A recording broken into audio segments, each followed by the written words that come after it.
या ठिकाणी देवनारमध्ये आलेलो आहोत आणि 7 तारखेला जी बकरी ईद आहे त्या निमित्ताने काय नियोजन केलेलं आहे, मुंबई महानगरपालिकेच्या वतीने या ठिकाणी कशा तऱ्हेने सुविधा उपलब्ध आहेत हे बघण्यासाठी आम्ही आलेलो आहोत। माझ्यासोबत सन्माननीय आमदार असलम शेखजी, सन्माननीय आमदार अमीन पटेलजी, सन्माननीय आमदार ज्योती गायकवाडजी आहेत आणि इतरही आमचे सगळे सहकारी या ठिकाणी जे आहेत ते उपस्थित आहेत। माजी नगरसेवक आमचे या ठिकाणी मोठ्या प्रमाणामध्ये उपस्थित आहेत आणि आम्ही तुम्ही सगळ्यांनी चर्चा या ठिकाणी ऐकली असेल, तिथल्या स्थानिक लोकांनी काही म्हणणं मांडलेलं आहे। याच्यामध्ये आम्हाला साधारणपणे असं जाणवलं की प्रत्येक वर्षी जे आहे ते 20 करोडचं जे आहे ते या ठिकाणी टेंडर होतं।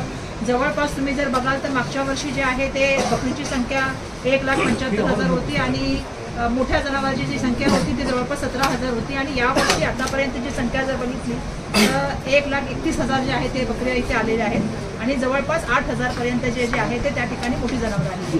आणि आज आम्ही जेव्हा त्यांचं व्यवस्थापन कशा तऱ्हेने केलेलं आहे त्यावेळी आम्हाला मोठ्या प्रमाणामध्ये एक गोष्ट जी जाणवली की याच्यामध्ये मोठ्या प्रमाणामध्ये भ्रष्टाचार चालू आहे। आपण जर बघितलं असेल तर प्रत्येक वर्षी या ठिकाणी नवी शेड बांधली जाते, टेम्पररी शेड बांधली जाते, जेव्हा की या ठिकाणी परमनंट शेड बांधली गेली असती तर एवढे पैसे जे प्रत्येक वर्षाला, कारण 19 पासून आज 25 पर्यंत प्रत्येक वर्षी जे आहे या ठिकाणी टेम्पररी शेड बांधली जाते, कधी 5 कोटी कधी 6 कोटी, या वेळेचं जे टेंडर आहे त्याच्यामध्ये विविध गोष्टी आहेत, पण 19 कोटीचं जे आहे ते टेंडर या ठिकाणी निघालेलं आहे। आणि म्हणून त्याच्यामध्ये आमचं सगळ्यात महत्त्वाचं म्हणणं असं आहे की या ठिकाणी एक सोयीसुलभ ज्या ठिकाणी मूलभूत असं जे आहे परमनंट जे आहे शेड निर्माण केली गेली पाहिजे, कारण शेड याचा प्रत्येक वर्षाचं जे कॉन्ट्रॅक्ट आहे जे 1 लाख जवळपास जे आहे ते स्क्वेअर फुटाची जे शेड बनते ते एकाच व्यक्तीला प्रत्येक वर्षी मिळतं आणि त्याच्यासाठीच ते टेंडर करण्यासाठी त्या कंडिशन केल्या जातात। त्यामुळे त्याच्यामध्ये मोठ्या प्रमाणामध्ये भ्रष्टाचार हे आम्ही आता आज संध्याकाळी सुद्धा सन्माननीय आमदार महोदयांची बैठक आहे त्यावेळी ते सुद्धा माननीय मुख्यमंत्री महोदयांकडे हे म्हणणं मांडतील आणि आयुक्तांच्या बैठक आमची 5 तारखेला तेव्हा सुद्धा आम्ही सांगू की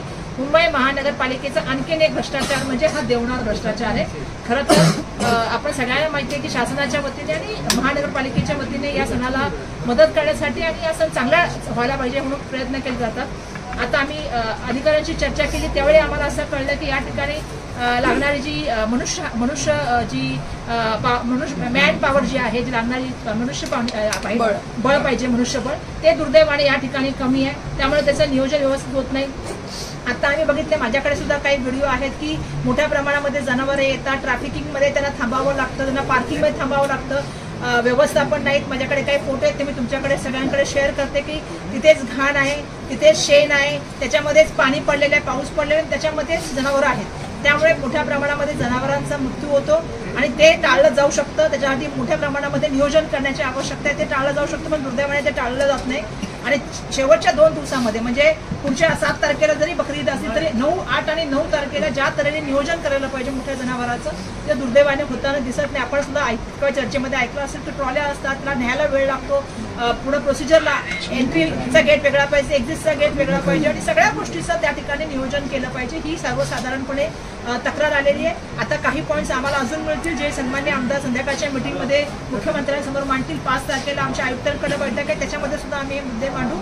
पण आमचं एकच म्हणणं आहे, बकरी ईदच्या सणाच्या निमित्ताने जे व्यवस्थापन करायला पाहिजे ते व्यवस्थापन होताना आम्हाला दिसत नाही। मोठ्या प्रमाणामध्ये गैरसोयी दिसतात, मोठ्या प्रमाणामध्ये याच्यामध्ये भ्रष्टाचार आहे, त्यामुळे येणाऱ्या काळामध्ये याच्या बाबतीमध्ये आज जरी आम्ही आलेलो असलो तरी बकरी ईद नंतर सुद्धा आम्ही बसणार आहे आणि याचा एक नियोजनबद्ध विकास केला गेला पाहिजे। याचं नियोजनबद्ध जे आहे ते भविष्याचा विचार करून या ठिकाणी नियोजन केलं पाहिजे, त्यासाठी आम्ही प्रयत्न करणार आहेत। आज मीटिंगमध्ये आम्ही पोलिसांना सुद्धा सांगितलेलं आहे की मोठ्या प्रमाणामध्ये पार्किंगमध्ये जे प्रॉब्लेम्स होतात, काही लोक एक्स्टॉर्शन करतात, त्याच्या संदर्भात सुद्धा काही तक्रारी स्थानिकांनी केल्या आहेत, त्या संदर्भात सुद्धा आम्ही त्यांना कळवू।